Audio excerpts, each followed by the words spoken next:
ప్రముఖ cricketer Ambati Rayudu political journey ఆసక్తికరంగా మారుతుంది. ఐపీఎల్ స్టార్ రాయుడు రాజకీయంగా తొలుత వైసీపీ వైపు ఆసక్తి చూపారు.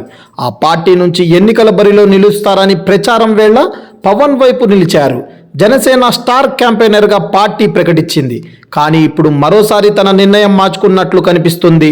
ఇప్పుడు అంబటి రాయుడు బీజేపీలో చేరేలా రంగం సిద్ధం చేస్తున్నట్టు తెలుస్తుంది. అంబటి తాజాగా చేసిన వ్యాఖ్యలు ఈ చర్చకు ప్రధాన కారణంగా నిలుస్తున్నాయి. విశాఖలో జరిగిన ఏబీపీ సభలో అంబటి రాయుడు పాల్గొన్నారు.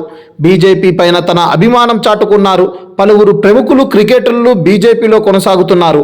ఇప్పుడు అంబటి రాయుడు సైతం అదే పార్టీ వైపు మొగ్గు చూపుతున్నట్లు తెలుస్తుంది. వైసీపీ వీడి జనసేన మద్దతుగా నిలిచిన అంబటి రాయుడు ఇప్పుడు బీజేపీ వైపు అడుగులు వేస్తున్నట్లు తాజా సమీకరణ స్పష్టం చేస్తున్నాయి. దీంతో ఎన్నికల ముందు తమ స్టార్ క్యాంపెయినర్ గా అవకాశం ఇచ్చిన జనసేన కాదని ఇప్పుడు అంబటి రాయుడు బీజేపీలోకి వెళ్తారనే ప్రచారం పైన రాజకీయ భిన్నాభిప్రాయాలు వ్యక్తమవుతున్నాయి.